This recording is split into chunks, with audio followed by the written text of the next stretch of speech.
el impuesto general a las ventas, el IGB, que es muchísima plata en la caja del Estado cada día. Y sin embargo no reciben esa protección que el Estado debería darles, ¿no? Es decir, estamos pagando 2 veces impuestos.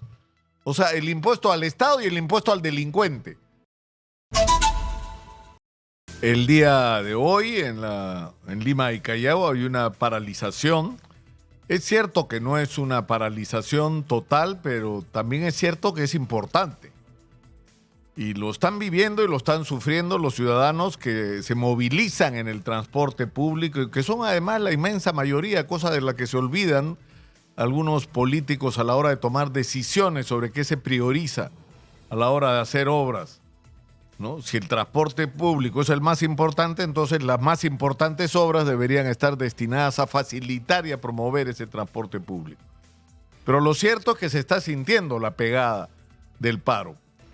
Y yo creo que es importante, más allá de cualquier otra controversia, en un país en el que hemos perdido la costumbre de pensar y que nos dejamos arrastrar por pasiones y por odios y por cualquier cosa menos por un enfrentamiento racional e inteligente de la realidad que tenemos.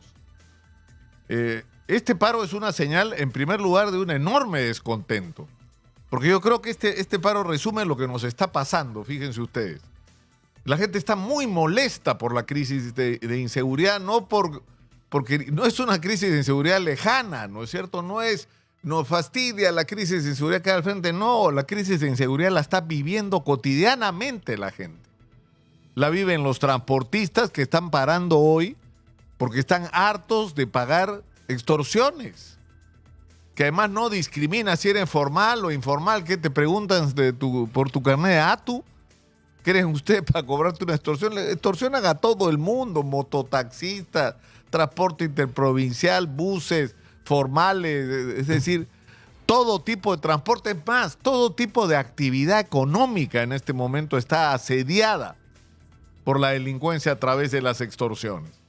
¿Y esto qué significa? Que si no pagas la extorsión, te revientan el vehículo, te meten un bombazo, te meten una granada, disparan contra el vehículo con pasajeros adentro y todo, o simplemente matan a la gente como ya ha ocurrido y como ocurre todas las semanas. Y esto, hay que ser reiterativos, no solo ocurre en el transporte, está ocurriendo en todo tipo de negocios y los más afectados son los pequeños emprendimientos, los pequeños negocios, los que no tienen recursos para invertir en seguridad, los que no tienen cómo cuidarse y que deberían ser cuidados por aquellos que tienen la responsabilidad de hacerlo. Es decir, nosotros pagamos impuestos, ¿no? Y no me digan que informales, hasta los informales pagan impuestos. Porque cada vez que compran algo están pagando el impuesto general a las ventas, el IGB, que es muchísima plata en la caja del Estado cada día. Y sin embargo no reciben esa protección que el Estado debería darles, ¿no? Es decir, estamos pagando 2 veces impuestos. O sea, el impuesto al Estado y el impuesto al delincuente.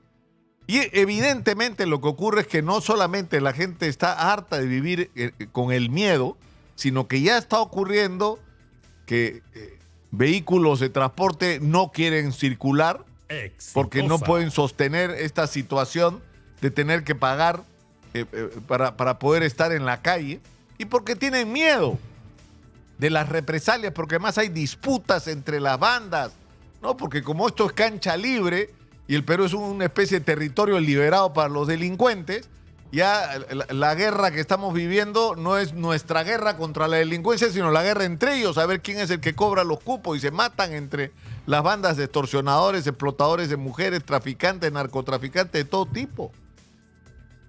Entonces, eso es lo primero que estamos viviendo.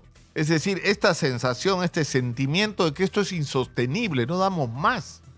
Y este paro, más allá de cualquier otra consideración, es un reflejo de esta situación y de este sentimiento que no solo ocurre en la ciudad de Lima, que es nacional. La gente está harta en todo el Perú de que esto sea tan asfixiante y está provocando algo que nos debe llamar la atención. La gente está cerrando negocios. Transportistas están dejando de salir, están dejando de trabajar y no es gente a la que le sobra la plata. Si no salen a trabajar, su familia no come. Porque esa es la realidad de la inmensa mayoría del Perú del crecimiento económico. Esa es la realidad de la inmensa mayoría. Esa es la realidad en Trujillo, don César Acuña. Usted dice que en Trujillo se vive tranquilo. ¿Dónde vivirá usted? Pues en Trujillo. Múdese al Porvenir una semana a ver si piensa lo mismo.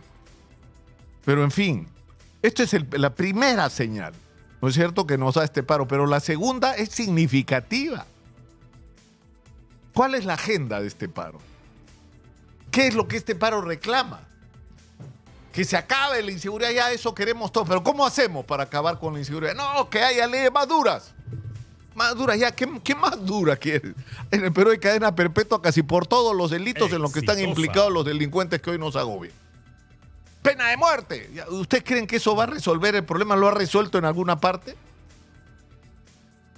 Es decir, no hay una claridad que el Congreso de la República legisle. Por supuesto, el Congreso es una vergüenza. Ayer han tenido que retroceder. Estaban a punto de aprobar otra vez, empujada por esta alianza. Yo no sé cómo denominarla, pero ¿se acuerdan ustedes de la guerra entre Fuerza Popular y Perú Libre? Que los de Fuerza Popular decían que eran el demonio comunista, que te iban a quitar a tus hijos, poco menos, no te iban a quitar tu casa. Eso decían hace 2 años o 3 cuando hubo las elecciones del 2021. Hoy están sentados en la mesa, no solo de la directiva del Congreso, sino que ayer han votado, no todos juntos, hay que decirlo, todo Perú Libre y uno de Fuerza Popular a favor de que la ley sobre la detención preliminar se modifique de manera que lo favorezca a ellos en los procesos que tienen por sus casos de corrupción.